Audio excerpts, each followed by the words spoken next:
Profesor, disculpe, ¿Sí? ¿usted nos podría facilitar así como una guía de apoyo, así como con ejercicio para antes de la prueba? Para eso los Cosa de textos de recursos. estudio. El texto de estudio viene con resúmenes, viene con preguntas por si acaso, con todas esas cosas. Para eso los Ok. textos. Po.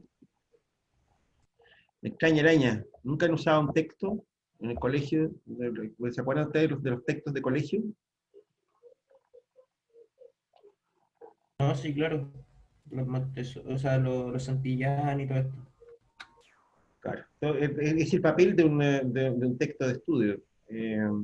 Esa es precisamente la gracia que tienen los textos de estudio, que sirven justamente de soporte, ¿no es cierto?, para las clases, ¿no es cierto?, por si acaso hay cosas que no se entienden en clase. De hecho, las clases están grabadas, muchachos, o sea, no hay mucho drama en ese sentido. Ahí aparecen ejercicios numéricos y cosas de ese estilo, ¿no es cierto?, que son... a ver, en la universidad yo he notado como que los profes tienen la tendencia a hacerles ejercicios numéricos, ¿no es cierto?, como si esas cuestiones representaran algo. En la práctica, ¿no es cierto?, y en la realidad, en la verdad verdadera, ¿no es cierto?, en los ejercicios numéricos yo creo que incluso distorsionan las cosas, porque la gente tiende a pensar de que eso es lo que hay que entender. Y no, pero el ejercicio numérico, por lo menos en este nivel, para lo único que sirve, ¿no es cierto?, en realidad es para ilustrar puntos, ¿no es cierto?, que pudieran ser poco claros, digamos. ¿Se dan cuenta? Ustedes nunca se van a encontrar con una función de producción en la realidad, ¿se dan cuenta? Eh, nunca van a tener que derivar una función de costo de corto plazo, ni cosas de ese estilo, porque no, esa cuestión no están, no son visibles. O por lo menos son cuestiones que son más... Ya, como alguien está viendo bonito animado, entonces lo vamos a cortar. No hay problema, muchachos. Pasan cada cosa con estas cosas de la clase por Zoom. Entonces estamos rehaciendo los estatutos de la universidad. Y tenemos reuniones periódicas en que hay, no sé, 50, 60 personas, ¿no es cierto?, de la universidad, ¿no es cierto?, y pasan cosas como esta también, a cada rato. Bien. Eh, estamos grabando, ya, uy, estamos grabando por tonterías, ¿no? Profe, tengo una duda. Díganlo. Usted el otro día envió envió un mensaje sobre biomimesis. ¿Sí?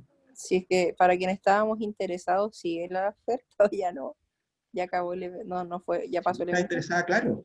O sea, de hecho, ¿no es cierto?, lo que está buscando esta gente, ¿no es cierto?, son enlaces, son redes, ¿no es cierto?, están tratando de ampliar la red de biomimesis para Chile también. Así que los que estén interesados, échale para adelante, comadre, digo, Francisca. Eh, de verdad, ¿no es cierto? A ver, ese es uno de los muchos temas que hay en economía ambiental, ¿no es cierto? Lo que ocurre, ¿no es cierto?, es que la biomímesis, ¿no es cierto?, en mi opinión,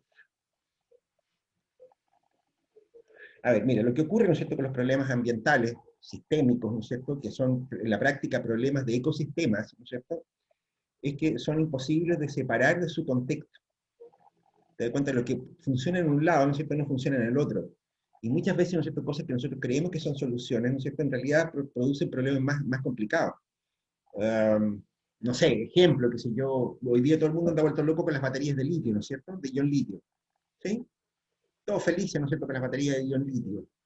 Qué bueno, qué gran solución la electromovilidad y la cacha de la espada. Sí, pero resulta, ¿no es cierto?, que las baterías de ion litio, ¿no es cierto?, son casi imposibles de reciclar y se degradan a una velocidad espantosamente lenta y son sumamente contaminantes, ¿no es cierto?, de manera tal de que en realidad el problema de largo plazo que va a haber en el mundo con las baterías de ion litio, ¿no es cierto?, es horriblemente complicado de tratar. De hecho, en este momento hay gente que está trabajando, ¿no es cierto?, metiendo la ingeniería a la cuestión de cómo reciclar el litio. Nada fácil. ¿Ok? Fíjate tú, ¿no es cierto?, que las baterías antiguas, ¿no es cierto?, esas baterías así que uno usa en los autos, que si yo quiero, ¿no es cierto?, son en ese sentido muchísimo más amigables ambientalmente, ¿no es cierto?, porque esas baterías son enteras reciclables. El ácido sulfúrico, ¿no es cierto?, en la medida en que se va usando la batería, ¿no es cierto?, se va degradando y se va convirtiendo en agua. El plomo es absolutamente reciclable, que si el cobre, ¿para qué decir?, ¿no es cierto? Todos los materiales de una batería convencional, ¿no es cierto?, son absolutamente reciclables. El plástico Profe, que las ustedes baterías decían, antes no eran de cadmio y níquel. no, cadmio y níquel, ¿no es cierto?, son baterías muy nuevas, ¿no es cierto?, son las baterías de carga profunda que se conocen. Esas también son bastante complicaditas de reciclar.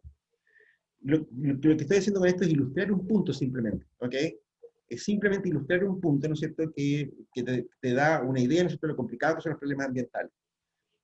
De hecho, ¿no es cierto?, todo este rollo, ¿no es cierto?, que hay aquí en Arica con respecto a las, ¿cómo se llama?, a los transgénicos, no sé qué, las cachismas más, ¿no es cierto?, son otro problema, ¿no es cierto?, que en realidad tiene muchísimas aristas. Bueno, lo concreto, ¿no es cierto?, es que hay algunas personas, ¿no es cierto?, que hace muchos años que están trabajando con la idea de imitar la naturaleza, la biomímesis. Y eso, ¿no es cierto?, yo creo, mi impresión es que muchos resultados que se han obtenido de ahí han resultado ser tremendamente eficientes, ¿no es cierto?, porque son imitaciones de la naturaleza. La naturaleza lleva milenios, ¿no es cierto?, probando soluciones, ¿no es cierto?, que resultan ser sustentables, que resultan mantener los equilibrios, etcétera, etcétera. Y de verdad, ¿no es cierto?, yo creo que si hay alguna línea, ¿no es cierto?, ambientalista, ¿no es cierto?, eso es justamente la biomímesis. Eso se está aplicando a construcción, a diseño, a ingeniería, a un montón de cosas, ¿no es cierto? Y de verdad, yo creo que si hay alguna línea correcta, ¿no es cierto?, en economía ambiental, ¿no es cierto?, es esa precisamente.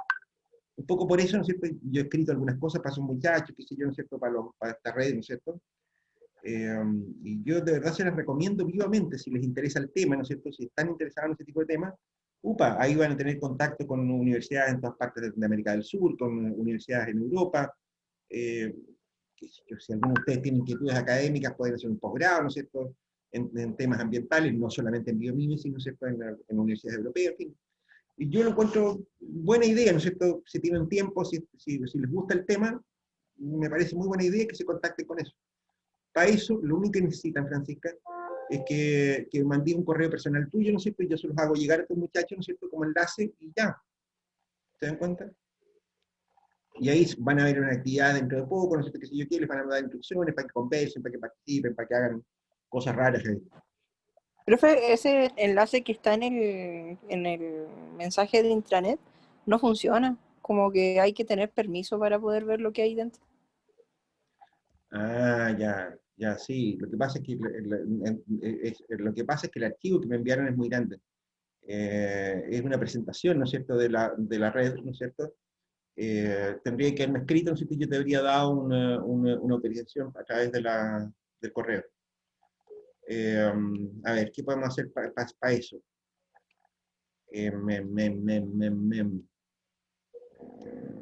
Si quieren, les puedo subir a la plataforma interna el enlace, el archivo, para que lo puedan ver, si les interesa. ¿Ok? Una vez más lo hago eso, ¿no es cierto? Les subo el archivo, ¿no es cierto?, para que ustedes vean. Es una presentación de la red, qué es lo que hacen, para dónde van, de dónde vienen, qué sé yo, todas esas cosas, ¿no? Son antecedentes. Reitero, muchachos, la invitación está abierta. Al que sea sensible por ese tipo de temas, ¿no es cierto?, Upachaluca, ¿ya? El compromiso es ese, voy a subir en un rato más, ¿no es cierto?, entonces el enlace a la plataforma interna para que ustedes lo puedan ver. ¿Okay? Hay otra gente de otras carreras, ¿no es cierto?, que me preguntó, ¿no es cierto?, por interno, ¿no es cierto?, y yo les mandé la autorización directa. Entonces vamos a subir el archivo.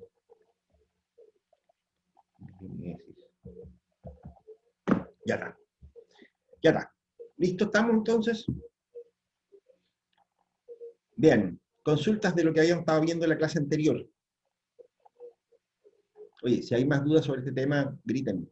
No hay ningún inconveniente en ver ese tipo de temas, ¿no? Yo creo que este tipo de cosas son súper importantes para la formación de ustedes, así que...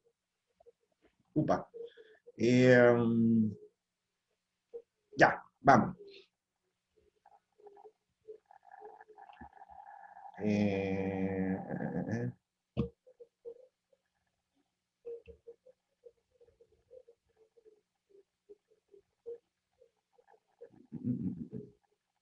Ya está. Entonces, la clase anterior, ¿no es cierto?, habíamos estado viendo algo sobre, ¿no es cierto?, habíamos estado comentando, ¿no es cierto?, cuáles eran los patrones típicos de las funciones de costo de largo plazo. Habíamos hablado específicamente, ¿no es cierto?, sobre lo que habíamos llamado los retornos constantes a la escala, ¿no es cierto?, en que habíamos inferido varias cosas, ¿no es cierto?, importantes de ese asunto, de ese tema. Una de ellas, ¿no es cierto?, decíamos, ¿no es cierto?, mira qué es lo que significa que haya, que hayan en una industria, hayan retornos constantes a la escala, ¿no es cierto? Explicamos lo que pasaba ahí, ¿no es cierto? Y si mal no recuerdo, alcanzamos a decir otra cosa más. Dijimos, mira, los retornos a la escala, ¿no es cierto? En realidad, la verdad verdadera, ¿no es cierto? Es que si nosotros tenemos, qué sé yo, si tenemos, qué sé yo, costos por una parte, ¿no es cierto? Costos, aquí me digan pesos, ¿no es cierto? Y tenemos escala de producción, ¿no es cierto? Si quiere producto por acá, ¿no es cierto? En realidad, ¿no es cierto? No sé, una función de largo plazo, ¿no es cierto? Tendría una forma como esta, ¿ok? ¿Qué significa eso? Significa, ¿no es cierto?, que hay un tramo grande, ¿no es cierto? Hay un tramo, ¿no es cierto?, donde existen rendimientos crecientes para cualquier industria, ¿ok? Bueno, ¿qué significa eso, no es cierto? Que, no sé, que si ustedes están plantando trigo, ¿no es cierto?, en una hectárea, ¿no es cierto?, eso va a tener costos, ¿no es cierto?, que son mayores que si lo están plantando en 10 o en 20, ¿ok? Ojo lo que dije. Si ustedes plantan trigo en una hectárea, ¿no es cierto?, eso va a tener costos de producción, costos medios de producción, mayores que si ustedes plantan en 20 o 30 o 100 hectáreas. ¿Okay? Si ustedes tienen un kiosco de diario, ¿no es cierto?, probablemente, ¿no es cierto?, eso va a ser menos eficiente, ¿no es cierto?, a que si tienen una librería, por ejemplo. Los costos medios del kiosco de diario probablemente van a ser más altos, ¿no es cierto?, que el de una librería. Si ustedes tienen, qué sé yo, en fin, todas las industrias les pasa lo mismo, ¿ok? A todas las industrias. Si ustedes fabrican automóviles, ¿no es cierto? Probablemente si ustedes fabrican, no sé, 1000 automóviles al año, ¿no es cierto? Eso les va a salir más caro, ¿no es cierto? Que si ustedes fabrican 1.000.000 de automóviles al año. El costo medio de cada auto, ¿no es cierto?, es más bajo, ¿no es cierto?, a partir de un cierto punto, ¿ok? Lo que decíamos entonces es que todas las industrias tienen un punto, ¿no es cierto?, en que los costos medios, ¿no es cierto?, se quedan constantes, ¿no es cierto?, los costos medios de producción, durante un tramo que es bastante largo, ¿ok? Digamos, una compañía minera que procesa, no sé, 500.000 toneladas al año, ¿no es cierto?, de mineral, ¿no es cierto?, y una que procesa 5 millones, tienen costos comparables, ¿ok? Tan largo como eso. 500.000, 10 veces, ¿no es cierto?, la producción, ¿no es cierto?, va a tener costos más o menos constantes en el largo plazo. ¿Ok? Una fábrica, ¿no es cierto?, que fabrica 50 aviones al año, ¿no es cierto?, probablemente va a tener los mismos costos que la Boeing. ¿Ok? Pero si ustedes van a fabricar de a 2 o 3 aviones al año, ¿no es cierto?, esos aviones les van a salir más caros, ¿no es cierto?, que si fabricaran, qué sé yo, que si fueran la Boeing. ¿Ok? Ustedes no pueden competir contra la Boeing cuando van a fabricar, qué sé yo, 3 o 4 aviones al año. ¿Ok? Eso ocurre en todas las industrias, muchachos. ¿Ok? Y de hecho, ¿no es cierto?, lo que les comentaba, ¿no es cierto?, hace un minuto, es que probablemente una de las cosas que está cambiando actualmente, ¿no es cierto?, son las escalas de producción. ¿Ok? Las escalas de producción están permitiendo, ¿no es cierto?, que hoy día los costos, ¿no es cierto?, de qué sé yo, de producir frutas, ¿no es cierto?, en predios pequeños, ¿no es cierto?, hoy día son comparables a tener grandes superficies, ¿no es cierto?, cultivadas, por ejemplo. Eso es lo que les compete a ustedes. ¿Ok? Probablemente eso no está ocurriendo todavía con las gramíneas, ¿no es cierto?, pero sí con la fruta, con las hortalizas, ¿no es cierto?, y una serie de otros productos más. ¿Ok? Más todavía, es muy posible, ¿no es cierto?, que también que la escala de producción de los... ¿Qué está pasando aquí? Ah, qué sé yo, que las escalas de producción de la agroindustria, ¿no es cierto?, es decir, aquella actividad, ¿no es cierto?, que está inmediatamente después de los cultivos, ¿no es cierto?, eh, sean también bastante, de escalas hoy día bastante, relativamente pequeñas. ¿Ok? Me imagino que todos ustedes han estado alguna vez en un packing, por ejemplo, ¿o no? ¿Alguno de ustedes ha estado en un packing? Yo sí. Ya. Tú te fijas que el packing, ¿no es cierto?, es una actividad que requiere una carga de trabajo bastante importante, ¿no es así? Si no, la cosa no se justifica. ¿Te das cuenta? O sea, es muy difícil, ¿no es cierto?, que la actividad de packing, ¿no es cierto?, de empacar productos de la agro, ¿no es cierto?, sea justificable a escalas pequeñas. O sea, un agricultor pequeño no le conviene tener un packing, porque sus costos de operación, ¿no es cierto?, van a ser más altos, ¿no es cierto?, que el del packing mismo, que el del packing externalizado, si quiere. ¿Te das cuenta? Eso mismo ocurre a lo largo de todas las cadenas de valor, ¿no es cierto?, de las empresas. ¿Ok? ¿Para qué hablar de la comercialización? ¿No es cierto? Hoy día, ¿no es cierto?, una de las cosas que probablemente más ha cambiado, ¿no es cierto?, en la actualidad, tiene que ver con la logística y la distribución de productos, la comercialización de productos. Hoy día ustedes desde Chile tienen acceso a todos los mercados del mundo para los productos agrícolas, y probablemente también tengan acceso a muchos a muchos clientes intermedios, ¿no es cierto?, en muchas partes del mundo. ¿Ok? Entonces, aquí cuidado con esto, ¿no es cierto? Cuidado con esto porque en realidad esto está siempre sujeto a verificación. ¿Ok? Y es aquí donde se caen normalmente los productores de cualquier cosa, ¿no es cierto?, en muchas partes del mundo. A mí mismo me tocó hace, no sé, 30 años atrás, ¿no es cierto?, ver a alguien, no sé, que sé yo, un industrial chileno, no sé, que estaba fabricando, qué sé yo, sillones odontológicos, por decirte algo. Y el tipo lo único que quería era poder fabricar los motores. La pregunta fue, ¿para qué queréis fabricar los motores? Si podéis traer motores de China, de Brasil, de cualquier parte, ¿para qué queréis fabricar? No, lo que pasa es que son muy caros, entonces me comen mucha ganancia. Ante lo que yo le dije, compadre, entonces tiene que realizar el negocio, porque si la ganancia suya va a ser fabricar motores, ¿no es cierto?, está frito. Fabricar motores eléctricos, ¿no es cierto?, tiene economías de escala gigantescas, ¿no es cierto?, y por lo tanto, ¿no es cierto?, usted no puede competir con un productor brasileño, con un productor chino, ¿no es cierto?, fabricando motores. Significa que su negocio entero está mal pensado. ¿Ok? Tenemos una mala noticia, digamos, con su negocio, digamos. Eso es lo importante de esta historia, ¿ok? Recordar, ¿no es cierto?, que el largo plazo, ¿no es cierto?, es un horizonte de planificación. Y como tal, ¿no es cierto?, significa que no hay, en realidad, la verdad verdadera, ¿no es cierto?, es que no hay nada físicamente existente, ¿no es cierto?, cuando uno evalúa los costos de largo plazo. Lo que uno está evaluando, ¿no es cierto?, en la práctica, si se quiere, es un modelo, una simulación, ¿no es cierto?, de una industria, de una empresa cualquiera, ¿no es cierto? Y en ese sentido, ¿no es cierto?, lo que uno busca, ¿no es cierto?, es la combinación de factores que permita producir en el largo plazo, ¿no es cierto?, a los costos más bajos posibles. ¿Ok?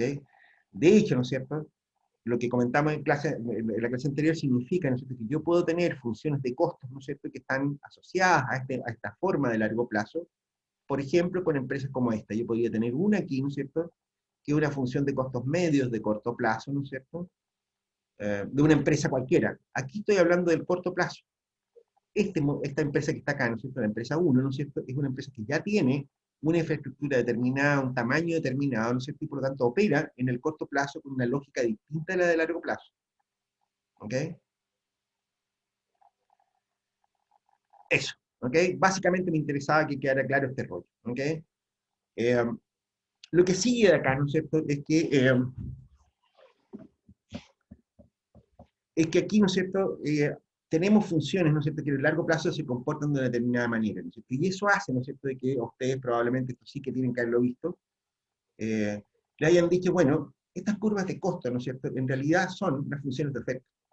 Entonces, cuando yo digo, mira, si yo tengo, ¿no es cierto?, qué sé yo, acá pesos y cantidad, ¿no es cierto?, lo que yo estoy mostrando con la función de costos marginales de corto o largo plazo, ¿no es cierto?, es igual a la función de oferta. ¿Estamos claros? Lo que nos está mostrando esta función, ¿no es cierto?, es qué cantidad de producto voy a ofrecer como máximo, ¿no es cierto?, a un determinado precio del mercado. Y aquí nos da lo mismo el orden de los alfajores, ¿ok? Cuando yo digo la producción máxima al precio de mercado, significa que la empresa es tomadora de precios, ¿ok? Significa que la empresa no toma como dado los precios del mercado. Dado que este es el precio del mercado, ¿cuánto está dispuesto a ofrecer? Esto que está acá, ¿ok? A ese precio, la empresa va a ofrecer esa cantidad de productos, ¿ok?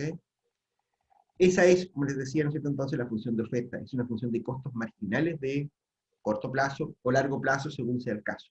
¿Ok? Esto hace, ¿no es cierto?, viejos perros, cuidado con esto, ¿no es cierto? Esto significa, ¿no es cierto?, que las funciones de costos marginales, mira, vamos a hacer una cosa para no confundirnos. Voy a borrar eso. Voy a decir, eso es la función de costos marginales simplemente, no lo voy a poner apellido. Esa es la función de oferta. Pero eso significa, ¿no es cierto?, que dependiendo del plazo que yo considere, ¿no es cierto?, estas funciones de oferta, ¿no es cierto?, van a ser distintas. ¿Ok? En el largo plazo, muchas cosas se pueden cambiar. ¿Ok? Por lo tanto, ¿no es cierto?, simultáneamente a esta función de costos marginales, ¿no es cierto?, que está acá, yo puedo encontrar, ¿no es cierto?, que si yo una función de oferta de costos marginales de largo plazo, como esa. Y eso también es una función de oferta, pero de largo plazo. ¿Ok? Y podría encontrar una función de costos marginales también que sea como esta. Costos marginales 2. Y esta es la función de oferta de aquí a mañana. O sea, esta función de que está acá, ¿no es cierto? Podría ser la oferta de muy corto plazo. ¿Ok? ¿Estamos ya anchos, chiquillos? Cuidado con esto, ¿no es cierto? Porque en la práctica, ¿no es cierto? De hecho, este tipo de situaciones, ¿no es cierto? Son los que caracterizan muchísimos problemas que tiene la agricultura. ¿Ok? De hecho, ¿no es cierto? Fíjate tú, ¿no es cierto? Que en realidad, eh, de hecho, en todos los textos de economía agrícola, ¿no es cierto? Les van a decir más o menos lo mismo. Es decir, mire, cuidado, ¿no es cierto? Porque ocurre, ¿no es cierto? Que en realidad, ¿no es cierto? La oferta agrícola, ¿no es cierto? Es inelástica. ¿Vieron elasticidad, me imagino? Sí que sí, necesito pasarlo de nuevo. A ver cómo estamos en esos chanchitos, porque si no vamos a tener que hacer un aro y explicar las elasticidades ahora. ¿Se acuerdan de elasticidades? Nos las mencionaron algunos tipos, pero no todas las de, me imagino, porque Clau acaba de hablar de una inelasticidad. Ya, a ver los demás.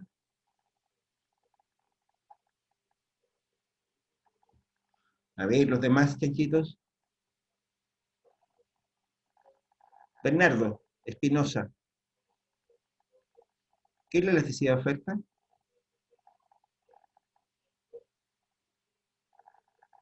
Está Bernardo. Pablo Céspedes,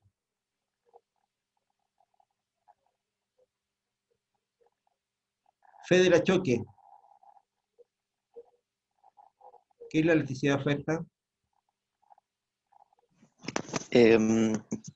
No sé, profe. Se me olvidó. En fin, la más reputa. Ya, estamos al descueve, compadre. Ya. Eso es la introducción a la economía, pero ya. Mm, A ver, ya, paremos un rato. Vamos a hacer un paréntesis, vamos a tener que hacer un paréntesis, muchachos. Eh, Vamos a definir elasticidades, ¿ok? Y las vamos a definir en función, vamos a hacer una definición más genérica, ¿no es cierto? Porque vamos a necesitar las elasticidades de demanda también. Mira, ¿qué es lo que ocurre? Vamos a tener que hacer atención, esto es esta parte, ¿no es cierto?, de lo que veníamos diciendo, ¿no es cierto? Porque me acabo de encontrar con la sorpresa de que ustedes no saben lo que son las elasticidades. Elasticidades, entonces, ¿no es cierto?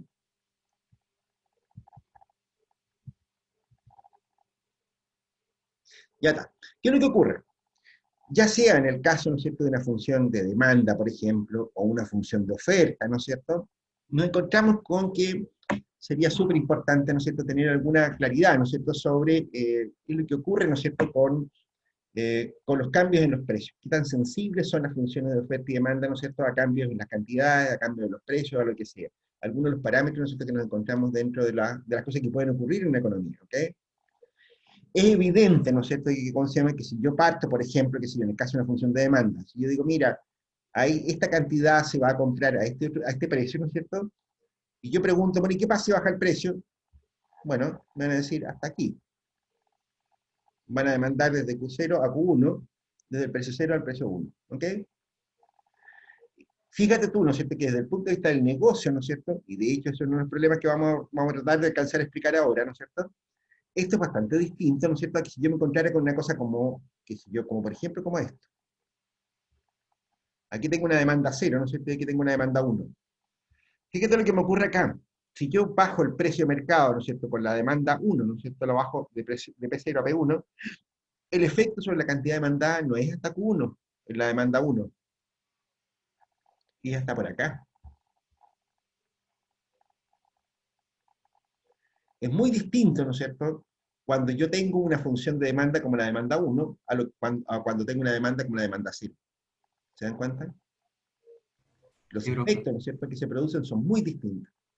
Si un producto tiene una demanda, vamos a decir, muy sensible, ¿no es cierto?, significa, ¿no es cierto?, que va a cambiar mucho la cantidad demandada cuando yo varío un poquitito el precio, ¿no es así? Así es. Bien, lo mismo vale para la función de oferta, ¿no es cierto?, que si yo estoy evaluando lo que ocurre con un mercado, ¿no es cierto?, y yo digo, mira, fíjate que a este precio se ofrece esa cantidad, ¿no es cierto?, y yo digo, mira, y si, que si el precio sube, por ejemplo, hasta acá arriba, ¿no es cierto? Que si yo se va a ofrecer esa otra cantidad. Oye, y si la función de oferta es así, a este otro precio se va a ofrecer todo esto otro. ¿Se dan cuenta? Entonces, ¿qué es lo que ha pasado acá? ¿No es cierto? Nos aparece un problema. ¿Cómo medir esta sensibilidad? ¿Okay? ¿Cómo medir esta sensibilidad de las funciones? ¿No es cierto?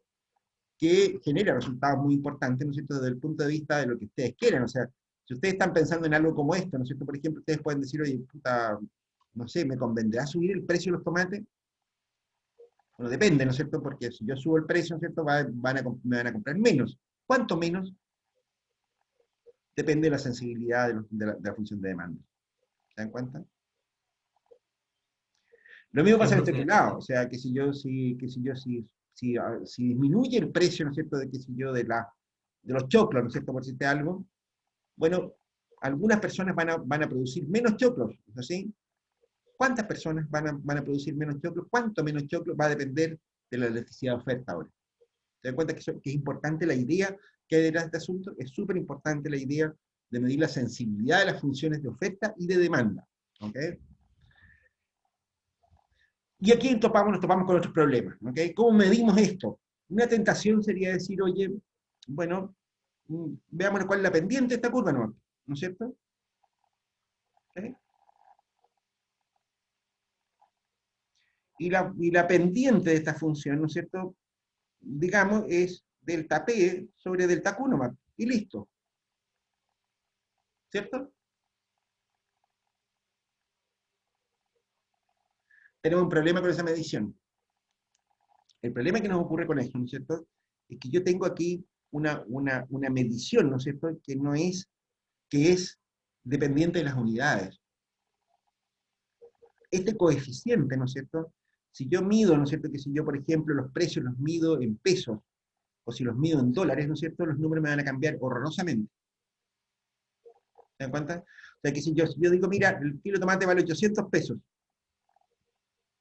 sobre un kilo, y yo lo subo a, qué sé yo, a 1000 sobre un kilo, ¿qué es lo que pasa ahí? La diferencia en dólares de eso, ¿no es cierto?, son 200 pesos, ¿no es cierto? Y ahora miren lo que pasa ahí. O sea, esto me queda 800 sobre 1, y esto me queda 1000 sobre 1. ¿No es así? O sea, este número que está acá es 800. Y si eso lo mido en dólares directamente, bueno, esta cosa que está acá, ¿no es cierto?, es 1 sobre 1. Y este otro, el 1000 sobre 1, ¿no es cierto?, en realidad son, no sé, 1200, es 1,25 sobre 1. ¿Se dan cuenta que los números cambian muchísimo si es que yo cambio las unidades de medida? Al No final es como buena que se idea, me ¿no es cierto?, ocurre. entonces usar simplemente la pendiente de las funciones de oferta y demanda, ¿no es cierto?, como medición de la sensibilidad. Y la razón, ¿no es cierto?, es porque en ese caso nos queda dependiente de las unidades de medida. ¿Qué es lo que se ha hecho entonces en economía? Se ha definido una manera de medir, ¿no es cierto?, estas cuestiones. ¿Ok? Se ha dicho, mira, una manera, ¿no es cierto?, entonces es de hacer obtener una medida de la sensibilidad de las funciones, ¿no es cierto?, que sea independiente de las unidades de medida, ¿no es cierto?, y que sé yo, de otros factores que uno puede incorporar a este asunto, es usando el concepto de elasticidad. La elasticidad. ¿Ok? Y la elasticidad, ¿no es cierto?, entonces se define de la siguiente manera. Siempre va a ser la variación porcentual de la cantidad sobre la variación porcentual de otro argumento, que podría ser el precio, por ejemplo. ¿Ok?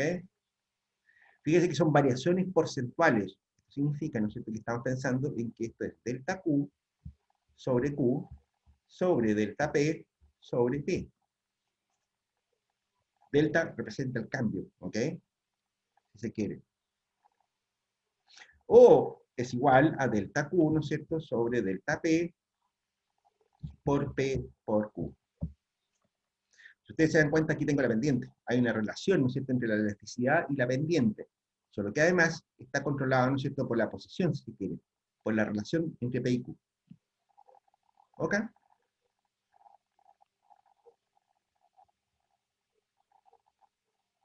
Sí, profe. ¿Estamos claros, muchachos? Pregunto de nuevo, ¿de verdad no vieron este tema en Economía 1? En microeconomía, profe, yo recuerdo sí haber visto como en teoría y de conceptos de esto, así como lo que usted estaba explicando, de que cuando se forma una demanda nueva, el precio obviamente y la cantidad van a variar, y eso obviamente se representa con los dibujos que usted ha hecho. Mm. Pero más allá que eso, la Pero la idea de verdad, no. elasticidad no la vieron.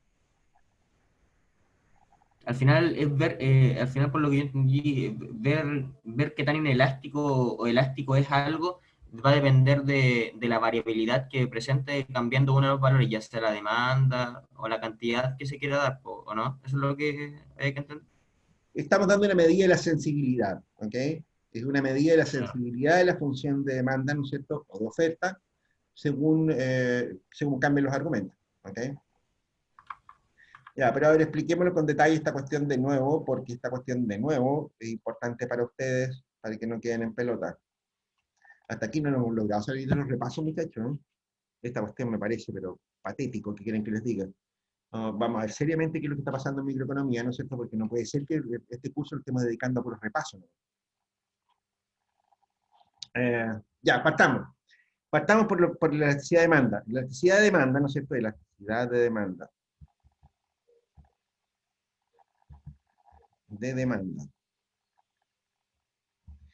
Esta forma, ¿no es cierto?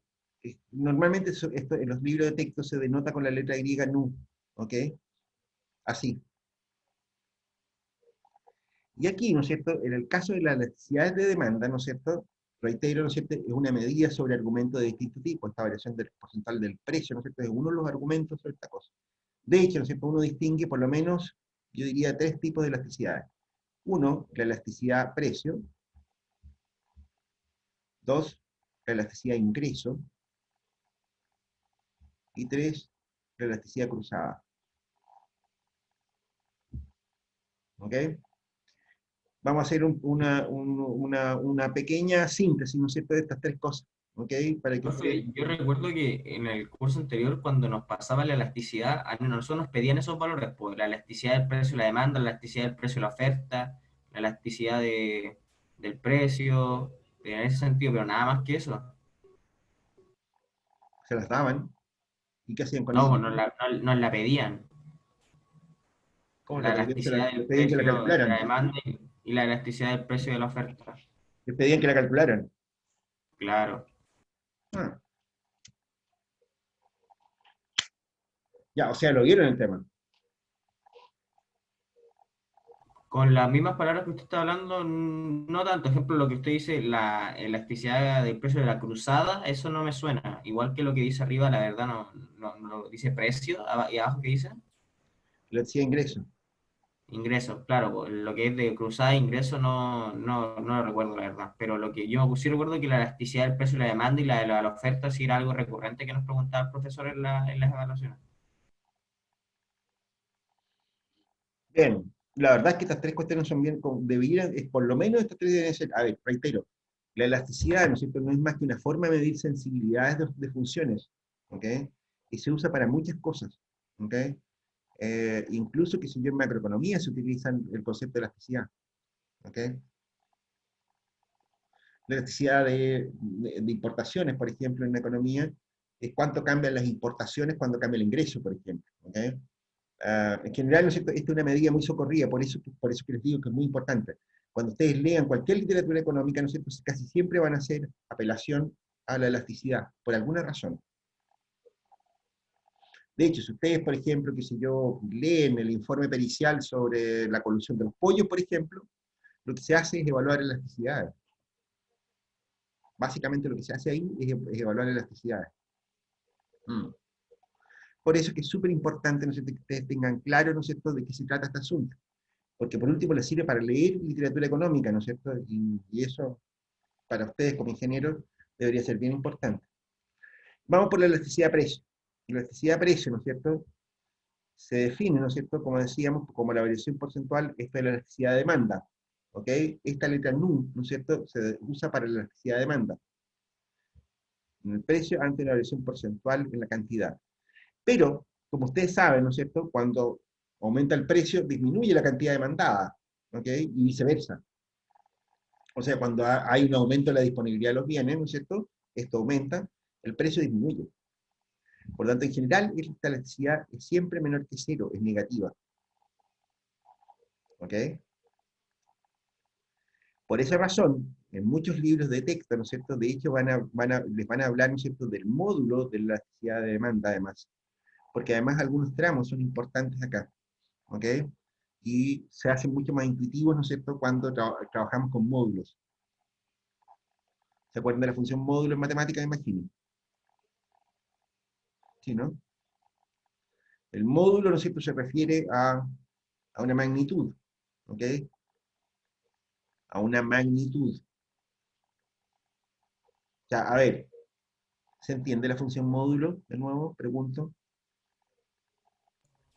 La verdad, profe, no, módulo nunca lo había escuchado así, como, yo me acuerdo que cuando se le ponían los valores así como, o sea, esas dos flechitas a los lados al valor era que era un valor absoluto, pero, Ah, ya, bueno, es otro nombre para la función módulo. ya me asustó, yo creí que estábamos hablando así como en otro idioma. No, pero lo que es valor absoluto, claro, esa es la distancia que toma el valor hacia el cero.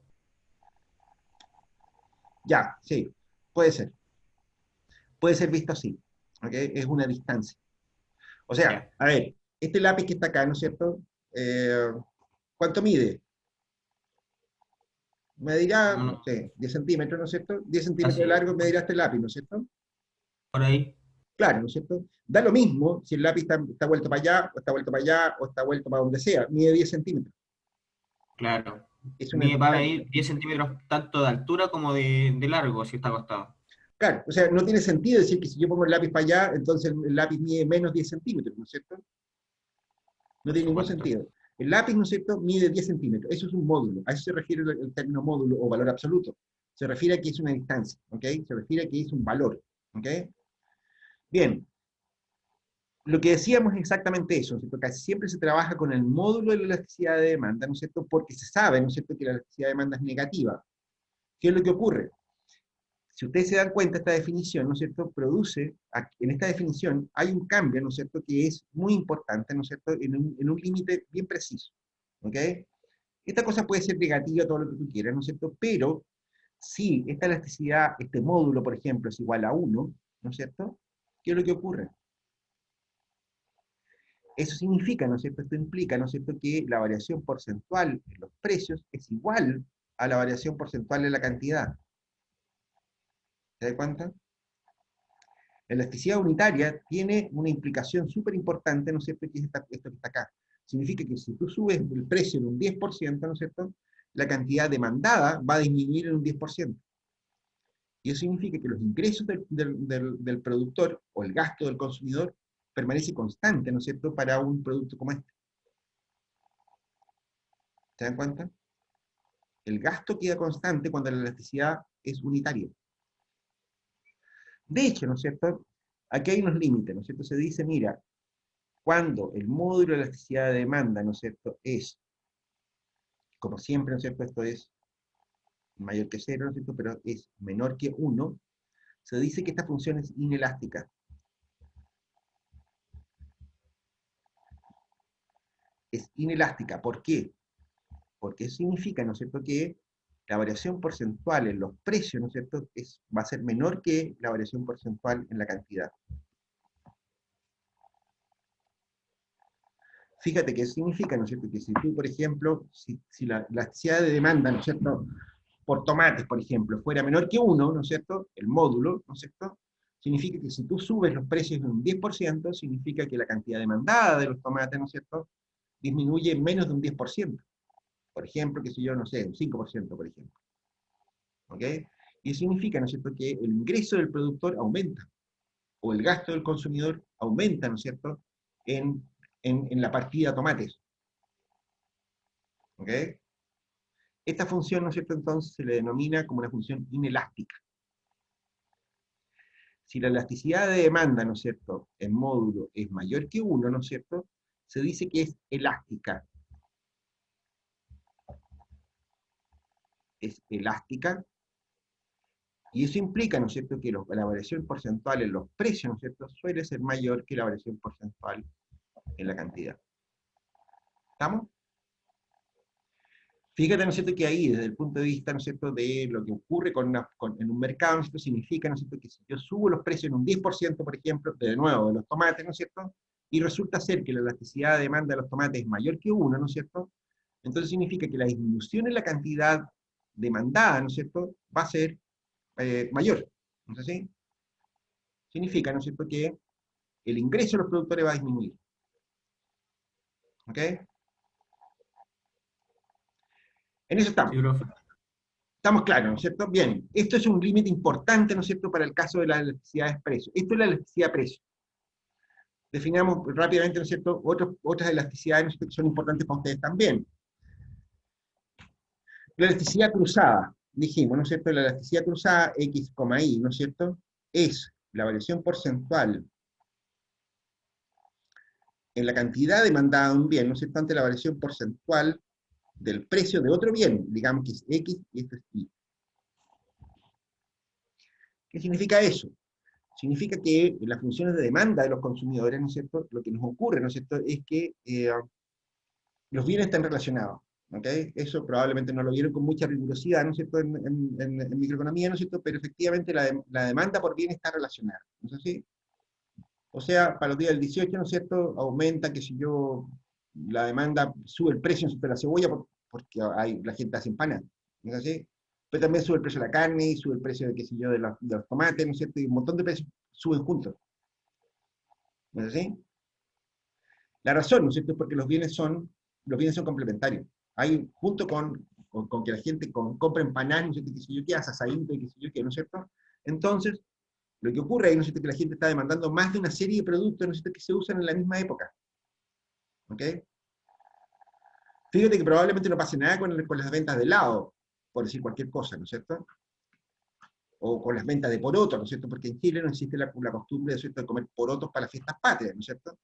Pero, efectivamente, ¿no es cierto?, hay relaciones entre bienes. ¿Ok? Si ustedes se dan una ¿Bienes vuelta por... complementarios y los bienes sustitutos se refiere, profe? Exactamente, ¿ok?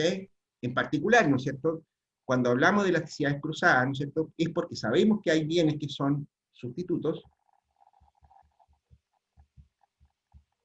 y complementarios.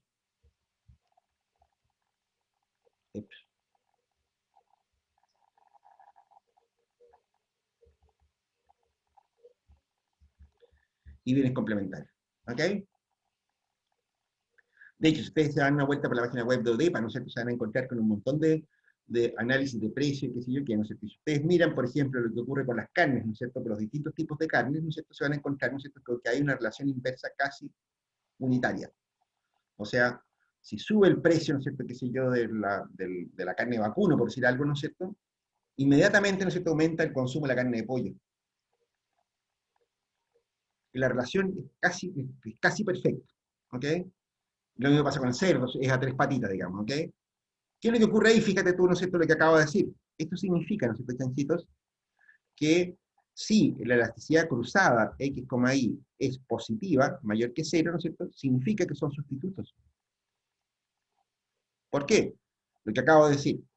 Si sube el precio, ¿no es cierto?, de la carne de pollo, ¿no es cierto?, entonces aumenta el consumo de carne de vacuno. Claro, si sube el precio de la carne de vacuno ahora, ¿no es cierto?, entonces va a aumentar el consumo de carne de cerdo. Van en la misma dirección, estos dos bienes. ¿Ok? Si son sustitutos, entonces, la elasticidad cruzada, definida de esta manera, ¿no es cierto?, va a ser mayor que 0.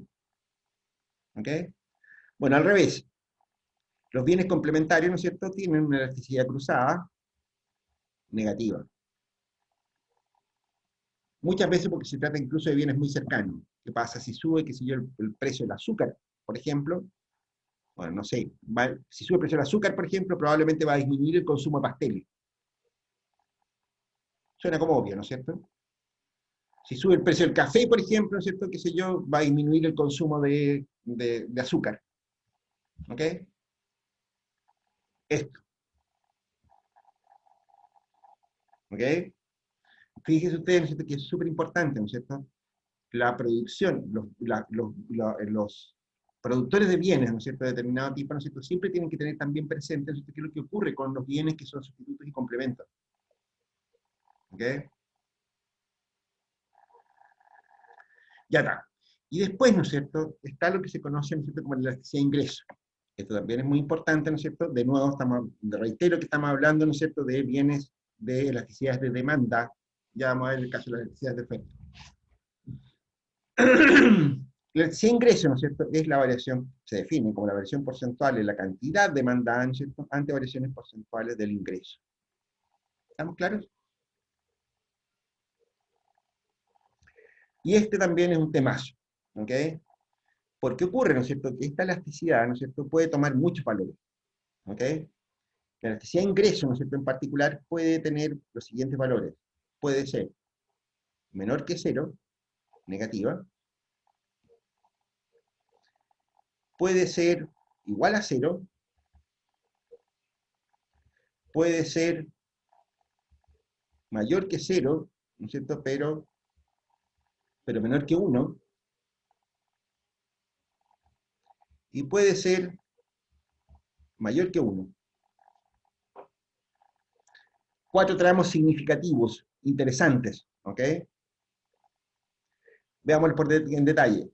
Elasticidad de ingreso menor que 0 implica que estamos hablando de lo que se conoce como bienes inferiores.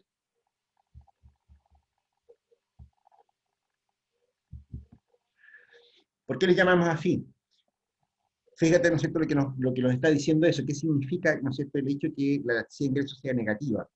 Significa que si aumenta el ingreso, ¿no es cierto?, si esto es positivo, si esto aumenta, ¿no es cierto?, entonces esto disminuye. Y ahora piensen ustedes mismos. ¿Cuándo ocurre eso?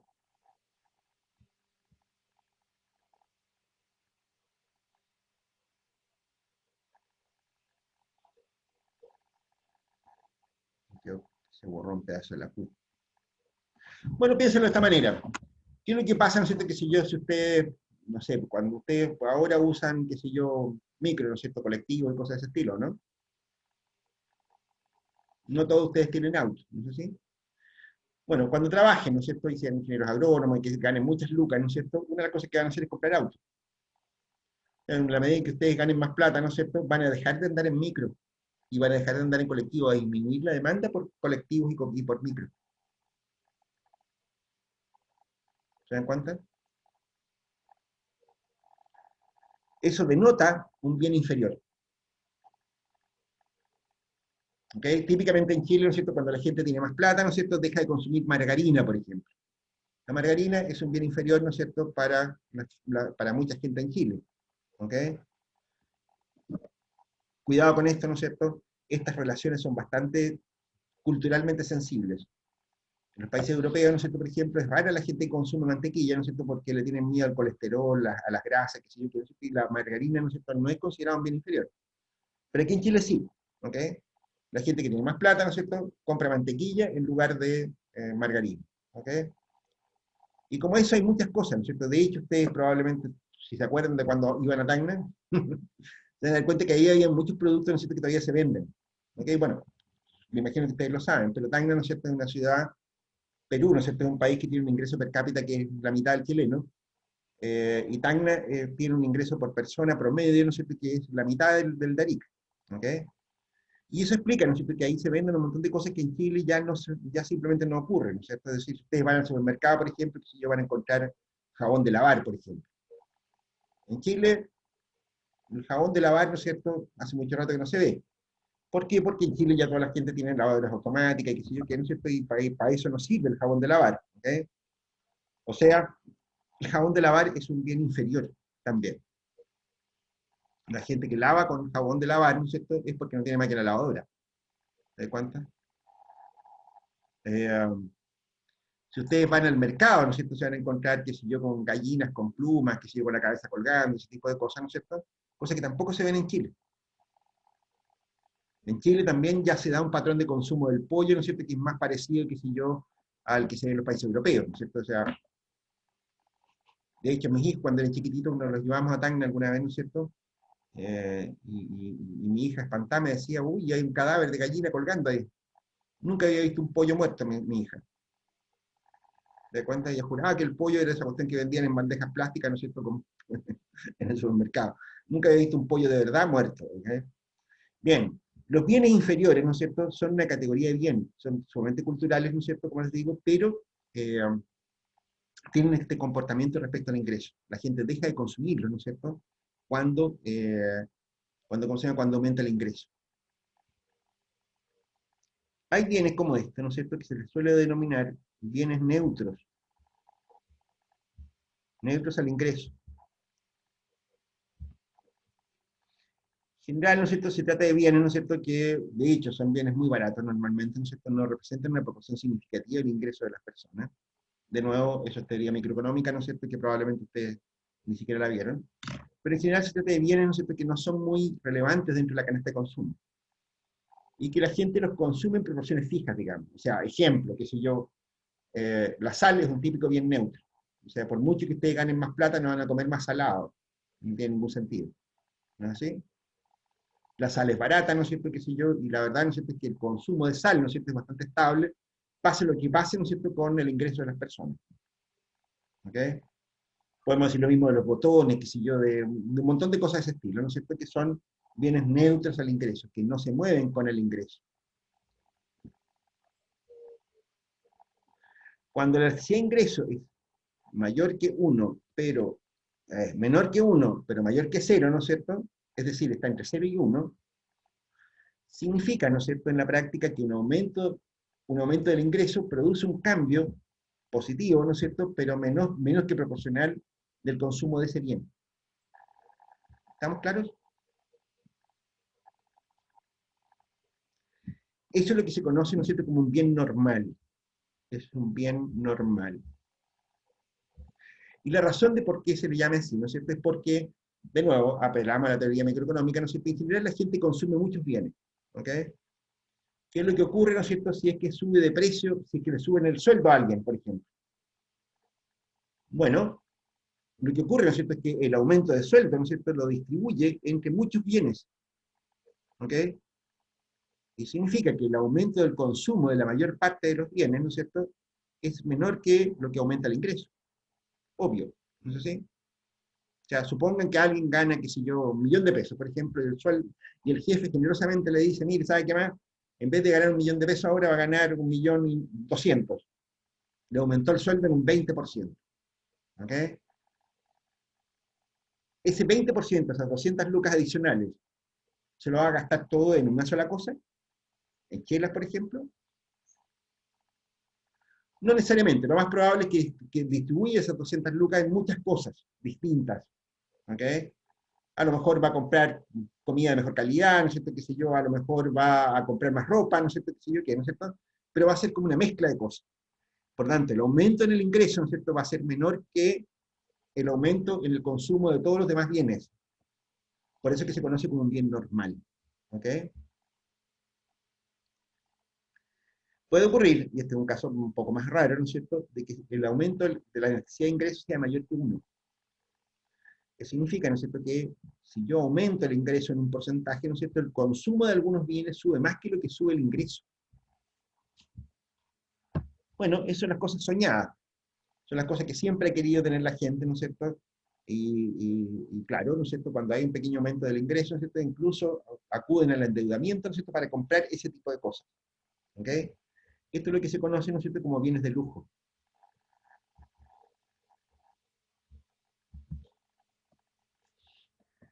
Y se les da ese nombre, ¿no es cierto?, porque típicamente, qué sé yo, algunas cosas, ¿no es cierto?, como la demanda por joyas, ¿no es cierto?, qué sé yo, la demanda por bienes de alta calidad, ¿no es cierto?, suele comportarse de esta manera. ¿Ok? O sea, si ustedes tienen un muy buen sueldo, ¿no es cierto?, qué sé yo, si ustedes ganan, no sé, 10 millones de pesos mensuales, ¿no es cierto?, pero de repente les pagan 20, ¿no es cierto?, probablemente una de las cosas que van a hacer es comprarse un Ferrari. Pero ni con 20 millones de pesos les alcanza. ¿Ok? El aumento del consumo en automóvil, ¿no es cierto?, va a aumentar muchísimo, ¿no es cierto?, porque además tuvieron que acudir al endeudamiento. ¿Se dan cuenta? O qué sé yo, ¿no es cierto?, cuando ustedes, qué sé yo, entran a trabajar, por ejemplo, ¿no es cierto?, qué sé yo, una típica cosa que hacen todos los cabros, ¿no es cierto?, cuando entran a trabajar es que le regalan algo suntuoso a su mamá, por ejemplo. ¿Se dan cuenta? Que si yo, mi hijo menor, por ejemplo, le regaló, que si yo, un reloj de oro a mi señora. cuando entró a trabajar. Se encalilló hasta las orejas, weón. ¿Cómo se llama? Pero le compró un reloj de oro a la mamá. ¿Sabes cuánto? Esa es la razón por la cual se les conoce como bienes de lujo. ¿Te das cuenta? La gente hace ese tipo de gastos pocas veces en su vida, digamos, ¿no es cierto? Y se produce, ¿no es cierto?, justamente este efecto, ¿no es cierto?, que el aumento del consumo, ¿no es cierto?, es mayor que el aumento del ingreso. Esas categorías son bien importantes, ¿ok? Por razones obvias, ¿no es cierto? Si ustedes producen, no sé, si ustedes están produciendo, eh, no sé, si ustedes son productores de lechugas, ¿no es cierto?, probablemente se van a encontrar con un bien bastante normal, ¿no es así? Pero si ustedes producen tomate cherry, ¿no es cierto?, ustedes tienen que comprender, ¿no es cierto?, de que eso se va a comportar, ¿no es cierto?, como un bien normal cargado para el lujo, ¿ok? La mejor manera de proyectar las ventas de un producto de lujo, ¿no es cierto?, es a través, ¿no es cierto?, del cambio en el ingreso.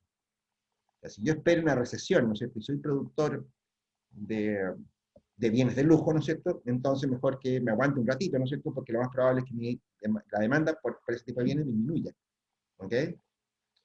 Um, la caracterización de las funciones de demanda es súper importante en este caso, ¿ok?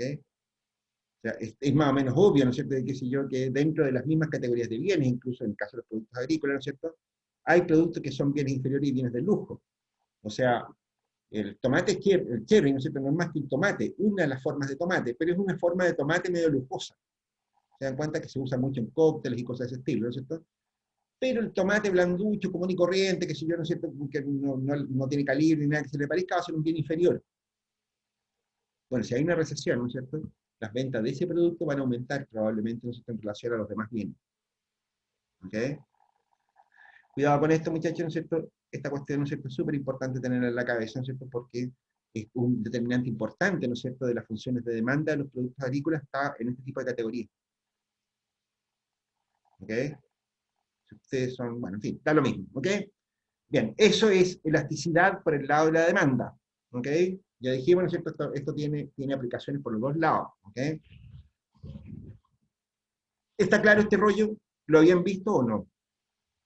Vimos este tema, ¿no es cierto?, en media clase, ¿no es cierto?, que debería haber sido un tema bastante extenso, ¿no es cierto?, en un curso de introducción de microeconomía, ¿no es cierto?, pero bueno, de nuevo, aparte de la base de que esto ya más o menos lo podrían haber visto, y por tanto no requería explicaciones muy, muy complejas, ¿no? ¿Estamos bien con esto, muchachos?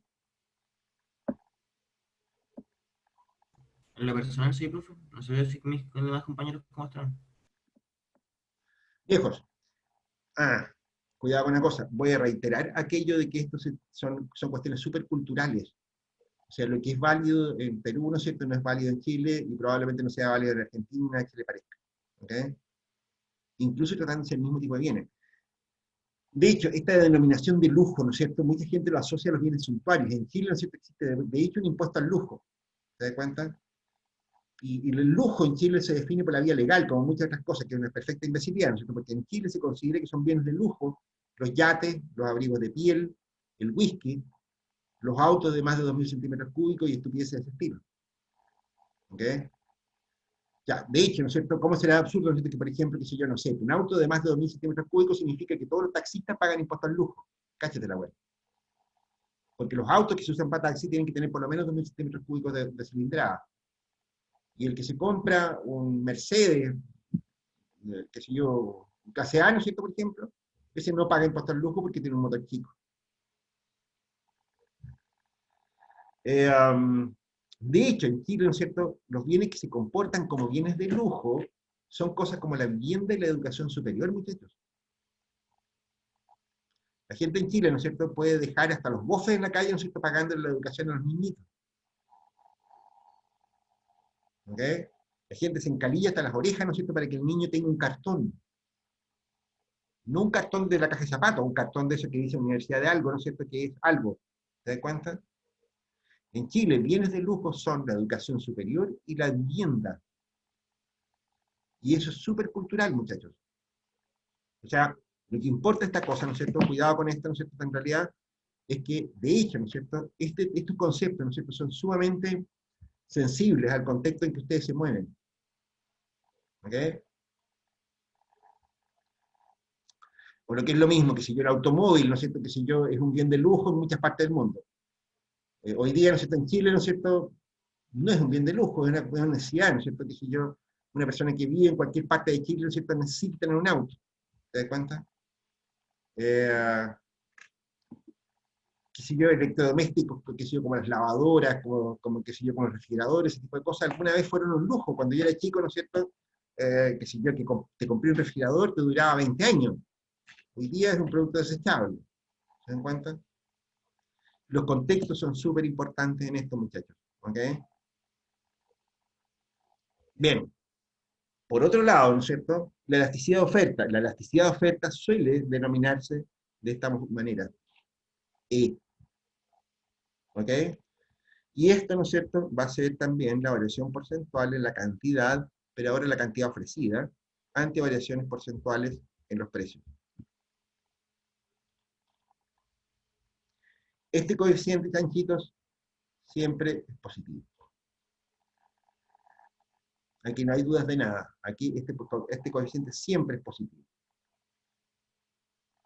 ¿Ok?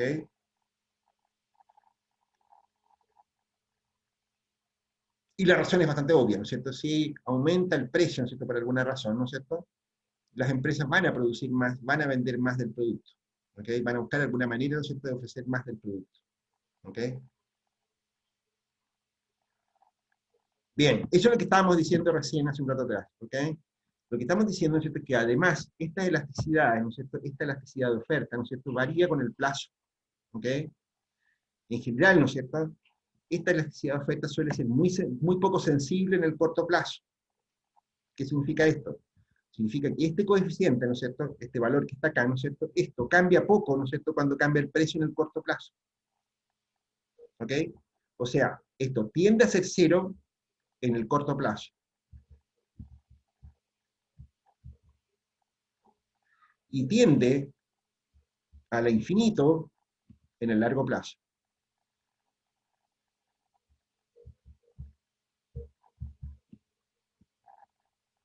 ¿Ok? Al infinito positivo, digamos. Ahí para que quede más claro.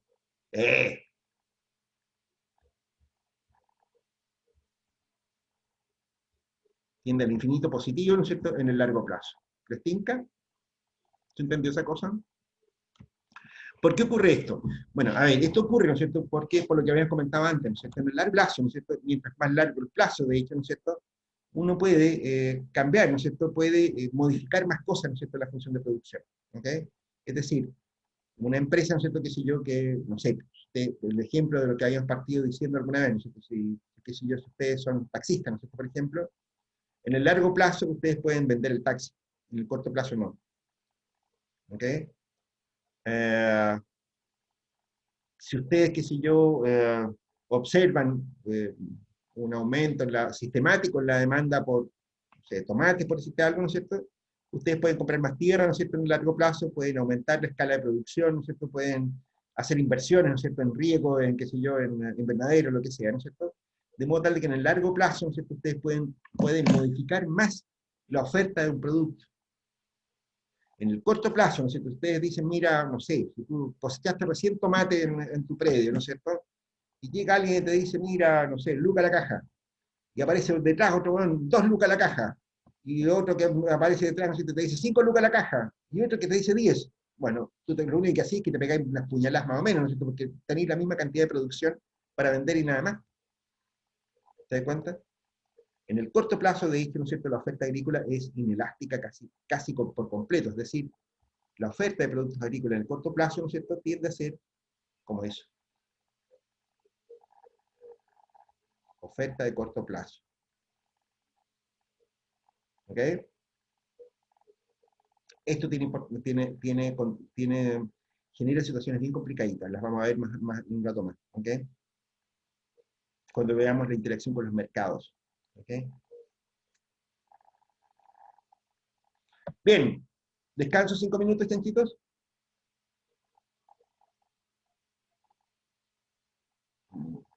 Bueno, profesor. Ya, descanso 5 minutos, chanchitos. ¿Ok? Para que no salga tan matado este asunto.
¿Volvemos, muchachos?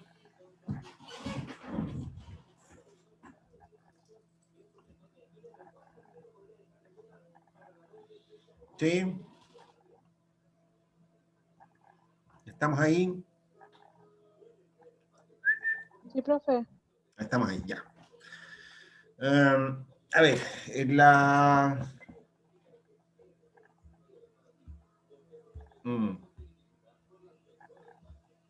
Quizás podríamos anticipar una jugada respecto del tema que estamos viendo recién, ¿no?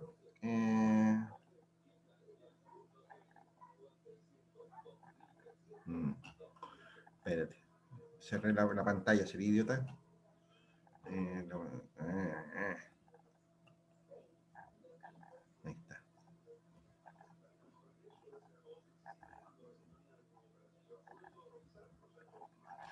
Ya está. Quizás valga la pena, ¿no es cierto?, mostrar algún detallito de esa historia, ¿no? ¿Qué es lo que se daba en la maldición de las buenas cosechas? ¿Les hablaron de eso, muchachos? No, profe. ¿No les hablaron de la maldición de las buenas cosechas? Me extraña araña. Bueno, a ver, ilustremos el punto, ¿ok? Esto es una cuestión muy conocida en la economía agraria, ¿no es cierto?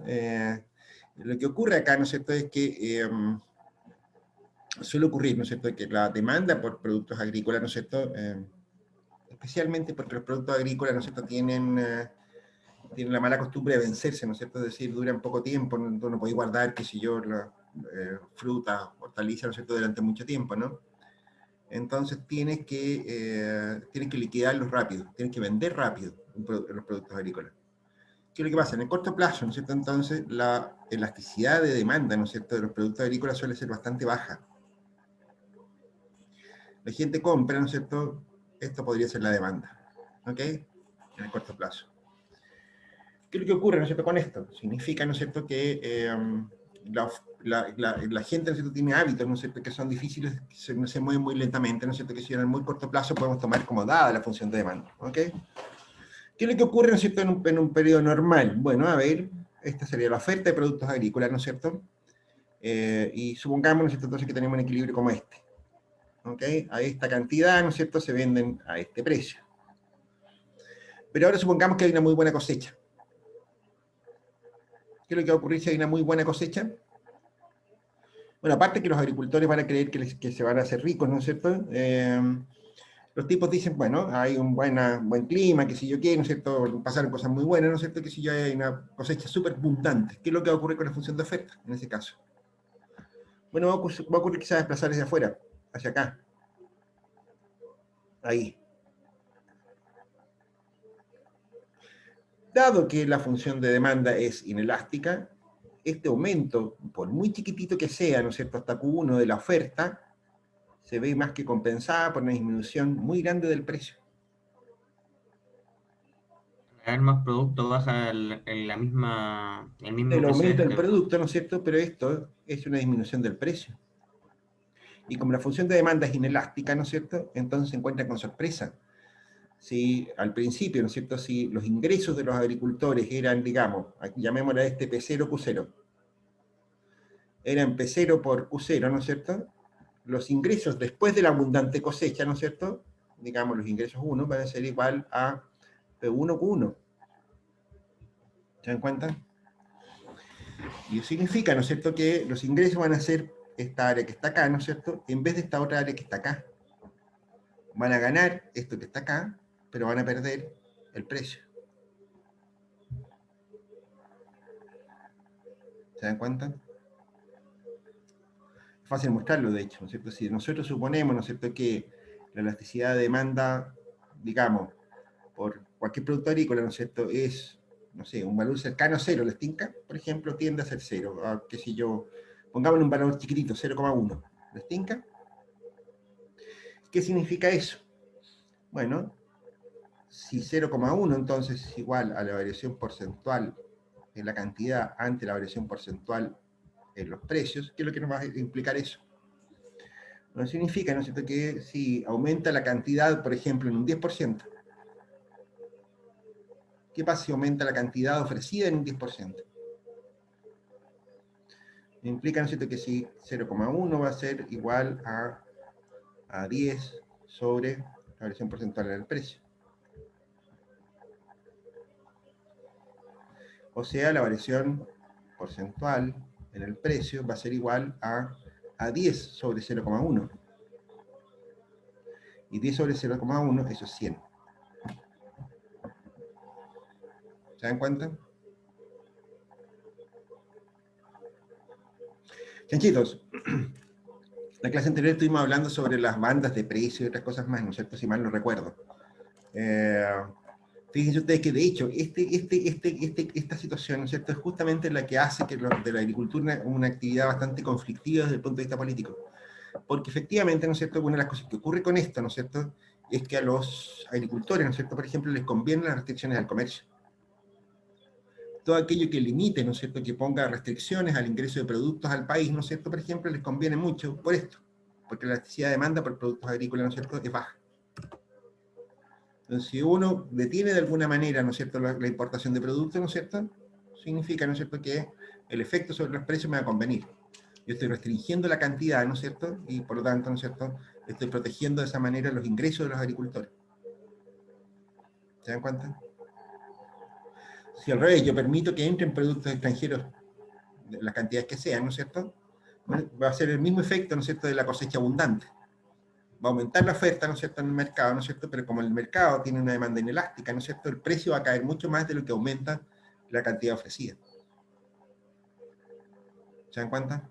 Chanchitos, cuidado con esto, ¿no es cierto?, porque esta cuestión es el origen, ¿no es cierto?, de la conflictividad política, ¿no es cierto?, de la agricultura en cualquier país del mundo.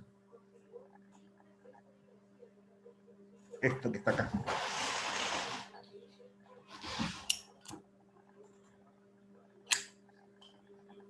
¿Estamos, Chancho?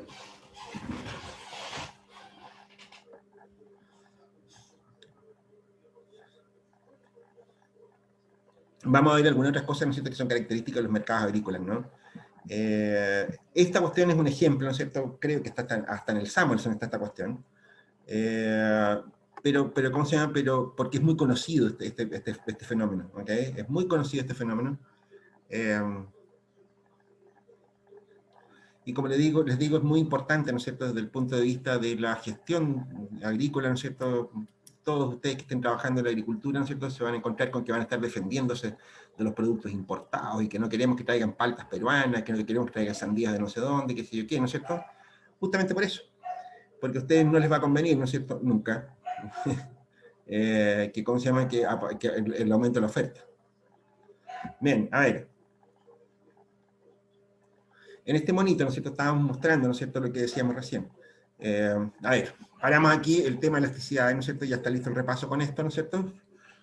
Aquí estábamos mostrando lo que ocurre, ¿no es cierto?, en el corto y largo plazo. ¿Okay? En el largo plazo yo puedo tener una función de oferta como esta, ¿no es cierto?, pero en el mediano plazo voy a tener una función de oferta como esta porque tengo algunos factores fijos. Y en el muy corto plazo voy a tener una función de oferta como esta, ¿no es cierto?, porque voy a tener todavía más factores fijos. Y va a ser muy difícil cambiar la producción en el corto plazo. ¿Ok? Esto es característico, ¿no es cierto?, de todas las industrias en todo caso. ¿Okay? Siempre pasa esto, ¿no es cierto?, de que las funciones de oferta de largo plazo son distintas de las funciones de oferta de corto plazo, porque estamos haciendo referencia a un problema de optimalidad, ¿no es cierto?, que es diferente. ¿Okay?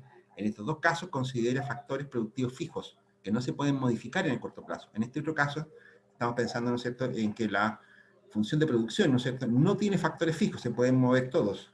¿Okay? Y por tanto, ¿no es cierto?, se va a mover a lo largo, ¿no es cierto?, de una línea como esta, que es, ojo con esto es elástico. Mnemotécnica. Todo aquello que sea elástico se parece a una cama elástica, así lo van a entender fácil. ¿Okay? El álgebra de esto es un poquito enredosa, ¿no es cierto?, pero eso es. Esta función, ¿no es cierto?, es elástica. Todas las funciones de oferta en el largo plazo, ¿no es cierto?, son bastante cercanas a lo elástico. ¿Okay? Un comentario breve, ¿no es cierto? Habíamos dicho en la anterior, ¿no es cierto?, aquí que había un tramo, ¿no es cierto?, que teníamos rendimientos decrecientes en las industrias.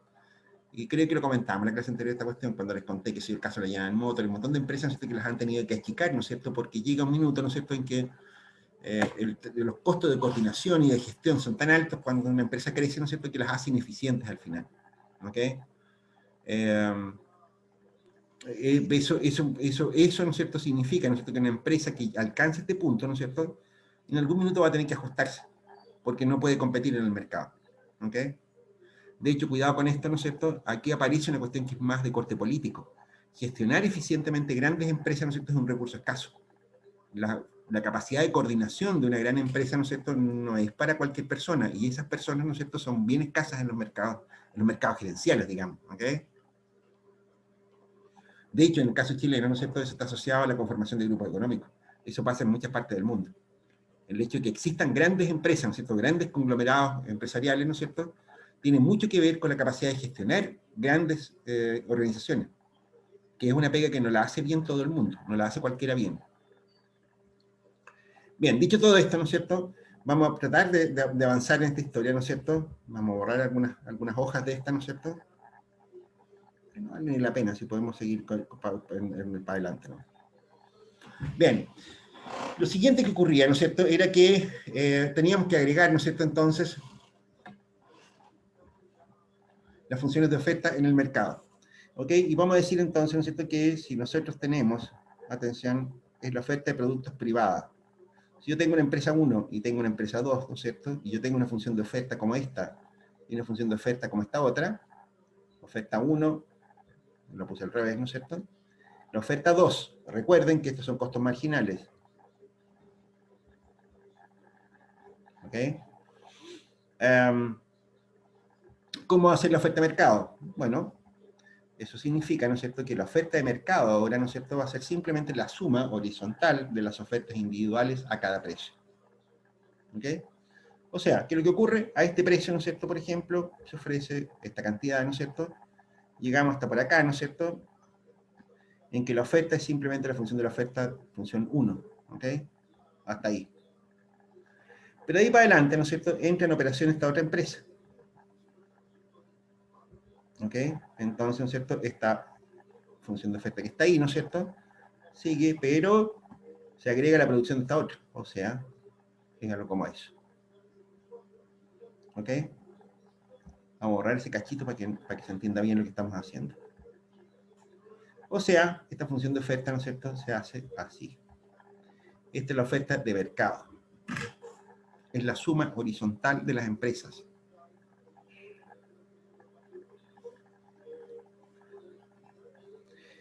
Conceptos sueltos, ¿no es cierto?, que también deberían haberse dicho en microeconomía, ¿no es cierto?, pero me da la impresión de que tampoco. Este nivel mínimo de producción, ¿no es cierto?, al cual la empresa empieza a operar, ¿no es cierto?, este nivel que está acá, a ver, marquémoslo con lápiz rojo. Este nivel que está acá, ¿no es cierto?, si ustedes se fijan en este diagrama, ¿no es cierto?, que yo hice, es distinto. Una empresa empieza a funcionar más arriba que la otra. La capacidad de aguantar costos fijos produciendo, ¿no es cierto?, se conoce como competitividad. Esta empresa que tiene costos fijos medios más bajos, ¿no es cierto?, es más competitiva.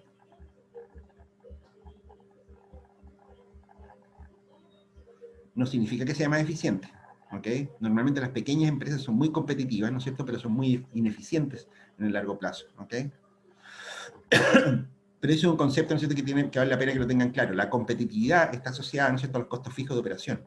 ¿Ok? Estas son funciones de costos marginales, ¿no es cierto?, y por lo tanto, de alguna manera incorporan, ¿no es cierto?, esos costos medios. ¿Ok? Pero otra cosa que es importante también acá, fíjense ustedes que en la medida que yo voy agregando empresas, la función de oferta se va haciendo cada vez más elástica. ¿Ok? Porque yo voy empujando hacia afuera la producción a los distintos tamaños de empresa. ¿Ok? Reitero, ¿no es cierto?, en este punto, esto es simplemente, ¿no es cierto?, entender de qué se trata la función de oferta de mercado. La función de oferta de mercado, ¿no es cierto?, opera de esta manera. De hecho, ¿no es cierto?, esto significa, ¿no es cierto?, que en la medida en que yo voy haciendo subir los precios, ¿no es cierto?, en un mercado, se van incorporando empresas cada vez menos eficientes o menos competitivas. ¿Ok? Por lo tanto, son las primeras en ser afectadas, ¿no es cierto?, también cuando los precios bajan. ¿Ok? Bien. Eso básicamente, ¿no es cierto?, lo que quería ver de repaso de oferta. ¿Ok? Lo que sí que ahora, ¿no es cierto?, es que vamos a empezar a ver algo sobre el mercado.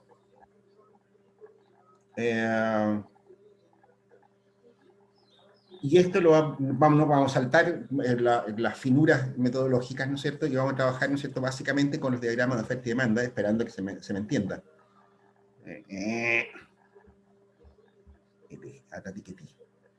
Vamos a usar lápiz negro. Bien. En síntesis, ¿no es cierto? Ustedes vieron ya teoría del consumidor y qué sé yo qué, ¿no es cierto? Semestre pasado, y si no la vieron, lo siento por ustedes, ¿no es cierto?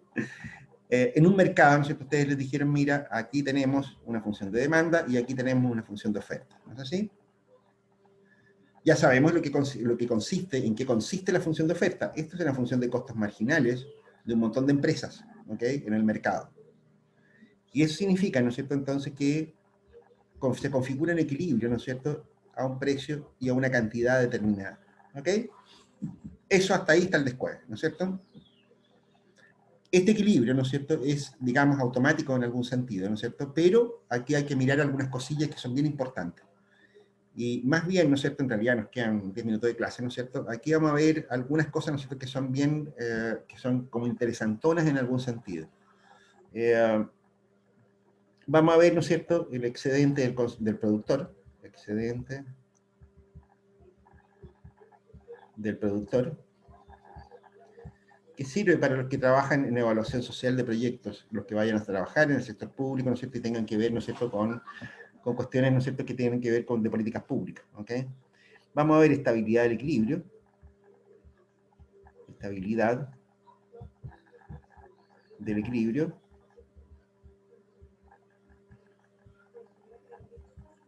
Vamos a ver algo sobre incidencia de impuestos y subsidios, incidencia de impuestos y subsidios. Y vamos a ver algo sobre asimetrías de información.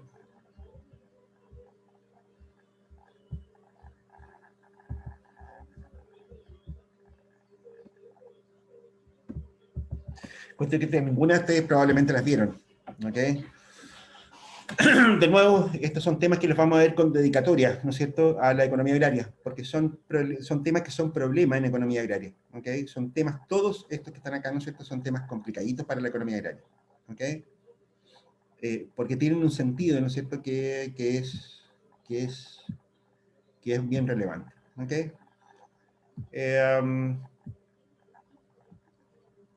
Y ya. En los minutos que nos quedan, veamos rápidamente algo sobre el excedente del productor, ¿ok? Bien, veamos qué es lo que nos ocurre acá, qué sentido tiene una cosa como esta. En principio, ¿no es cierto?, decíamos, mira, esto es una función de oferta, que es una función de costos marginales, ¿no es así? Y supongamos, ¿no es cierto?, que tenemos un precio como este en el mercado, no estoy dibujando la función de demanda, ¿no es cierto?, porque no me sirve para nada en este instante. Lo que vamos a encontrar acá, ¿no es cierto?, es que esta cantidad y este precio, ¿no es cierto?, vamos a producir esa combinación, ¿ok? Fantástico. Sabemos que esta función es una función de costos marginales. O sea, ¿no es cierto?, si nosotros lo pensamos matemáticamente esta cosa, ¿no es cierto?, ¿qué es lo que encontramos bajo la curva de costos marginales?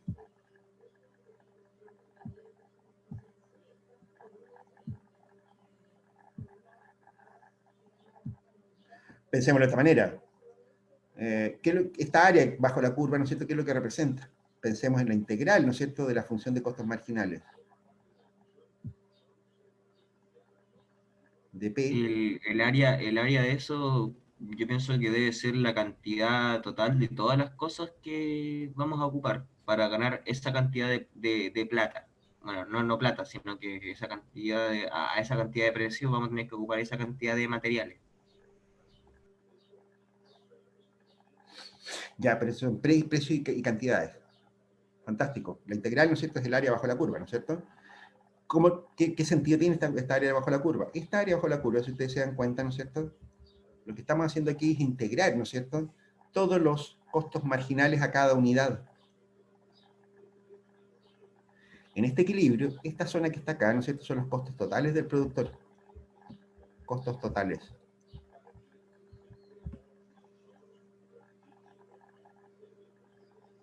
Yo pensé esa. Momento, Elena. Y hasta aquí, ¿no es cierto?, es conmovedor. Después encontramos algo muy bonito. Pero, ¿y qué es lo que pasó con esta acá? Mira, fíjate que, ¿no es cierto?, que los ingresos totales del consumidor, del productor, ¿no es cierto?, estos son los costos totales, esta área que está acá. Pero los ingresos totales, ¿no es cierto?, los ingresos totales, ¿qué son? Bueno, los ingresos totales son P por Q, ¿no es cierto? ¿Y qué es P por Q en el gráfico?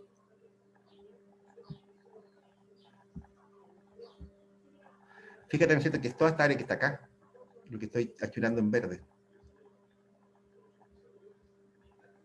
Es el área de arriba con la de que se forma con la de abajo. Al final se forma Un un rectángulo. rectángulo. Ajá. O sea, este pedacito que está acá, ¿qué es?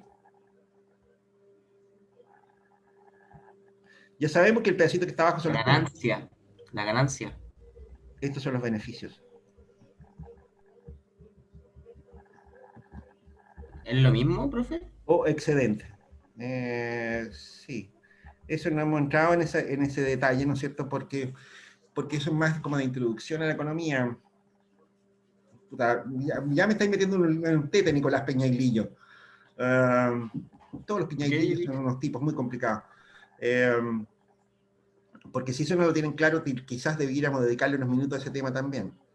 Estos son los beneficios excedentes, ¿no es cierto? Alguien podría decir, eso significa que eso es la explotación del hombre por el hombre. ¿Hay alguno de ustedes, a ver, pregunto, ¿hay alguno de ustedes que sea comunista?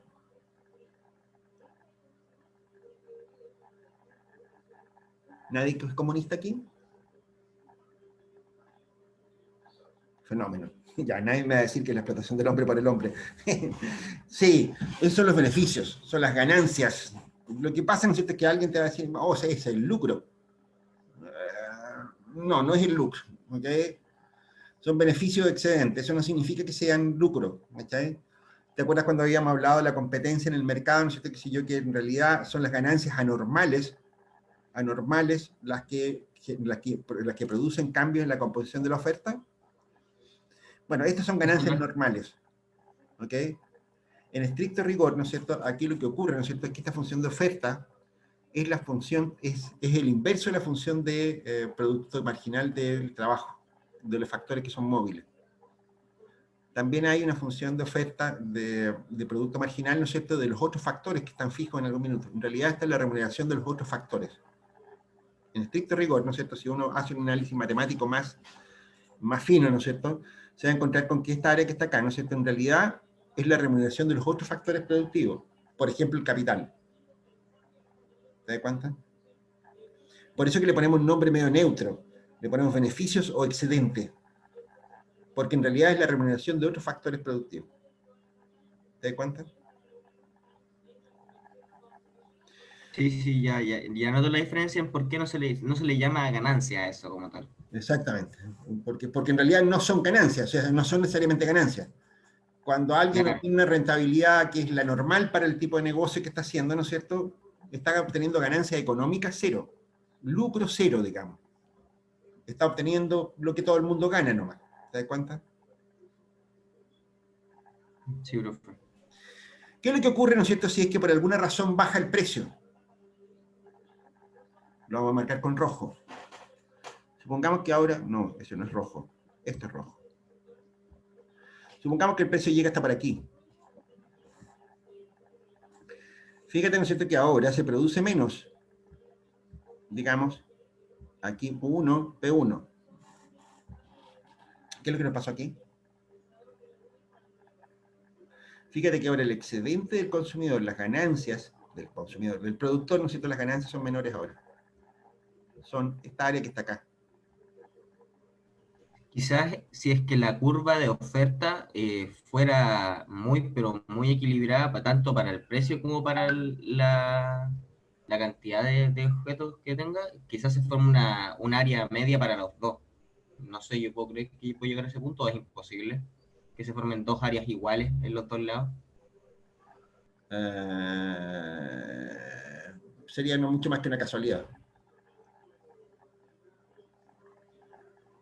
Fíjate que los costos totales también disminuyen. Observa esto. Observa, ¿no es cierto?, que los costos totales, ¿no es cierto?, llegaron hasta ahora, se redujo ese trapecio que teníamos antes, ¿no es cierto?, se redujo solo a esta área que está acá. Te das cuenta que los costos disminuyeron también porque estáis produciendo menos, obvio, ¿no es cierto? pero, ¿no es cierto?, las ganancias también se disminuyen. ¿Te das cuenta? Esto es importante, ¿no es cierto?, porque lo que estamos viendo con esto, ¿no es cierto?, es la remuneración de los otros factores productivos. O sea, por ejemplo, el agricultor. Aquí tengo los costos de producción en la función de oferta. ¿Te das cuenta? El hecho de que yo venda, ¿no es cierto?, hasta el punto en que el precio sea igual al costo marginal, como habíamos visto antes, ¿no es cierto?, significa, ¿no es cierto?, que hay muchas unidades que yo las produje a costos más bajos antes. ¿Te das cuenta? La última unidad me cuesta más o menos lo mismo que lo que me pagan, pero las unidades anteriores me costaron menos. Un ejemplo puede ayudar a entender esto. Que si yo, supongamos, ¿no es cierto?, que si yo que descubren que el tomate, que si yo, elimina el COVID. ¿Qué tal? Toda la gente querría comprar tomate, entonces Todo el mundo querría comprar tomate, ¿no es cierto? todo el mundo, claro. Ya, ¿y qué pasaría aquí en el valle? ¿Qué haría la cagada, no es cierto? Todo el mundo estaría Claro, tratando de producir tomate. explotarían totalmente las tierras para tener solamente tomates, po. Así es, ¿no es cierto? Y el tomate hace joder la tierra igual que los cítricos. Bueno, supongamos que eso es así. Pero ¿dónde se va a empezar a producir tomate? Bueno, lo más probable, ¿no es cierto?, es que una de las cosas que ocurra, ¿no es cierto?, es que la gente empiece a plantar tomate en lugares donde no se plantaban tomates, en terrenos no especialmente aptos para la producción de tomate. ¿Te das cuenta? ¿Qué es lo que va a empezar a ocurrir ahí? El costo de producción del tomate va a empezar a aumentar porque se van a empezar a utilizar tierras menos fértiles. Que si yo, la ladera de los cerros, en arenales y cosas de ese estilo, ¿no es cierto? Con tal de producir tomate, ¿no es cierto?, los tipos van a hacer cualquier cosa. ¿Te das cuenta? ¿Qué es lo que te empieza a ocurrir ahí? Efectivamente, ¿no es cierto?, producir tomate te va a costar cada vez más. Te vas a mover a lo largo de esta curva hacia arriba, ¿no es cierto? Te vas a empezar a mover a lo largo de esa curva hacia arriba. Bueno, y la gente que estaba plantando tomate desde antes, ¿no es cierto?, bueno, va a estar produciendo donde sus costos marginales de operación son mucho más bajos. Va a empezar a aumentar la ganancia. Le va a aumentar la ganancia a los productores que estaban produciendo desde antes, que estaban produciendo en tierras más fértiles o menos difíciles de producir. ¿Te das cuenta? Esa es la lógica de este esquema. ¿Ok? En la medida, ¿no es cierto?, que yo voy produciendo, ¿no es cierto?, que voy aumentando la producción, ¿no es cierto?, voy produciendo cada vez a costos más altos. ¿Ok? Y significa, ¿no es cierto?, que las unidades que produje antes, que las produje a costos más bajos, ¿no es cierto?, van generando un excedente. Este es el excedente del beneficio o el excedente del productor. Del productor.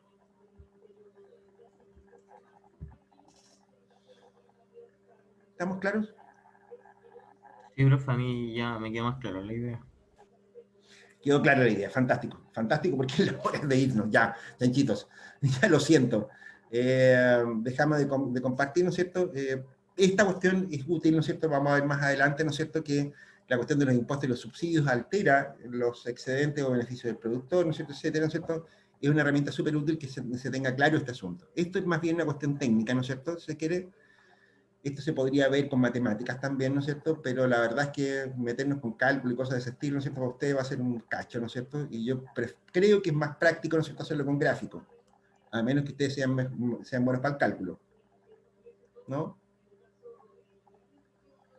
Habría que intentarlo igual, pero yo creo que ya para la prueba sería muy encima. Mira, Pero Nicolás, si bueno, sabéis que en realidad no es tan complicado. Lo que pasa, ¿no es cierto?, es que uno tenemos que hacer un montón de supuestos respecto a las funciones.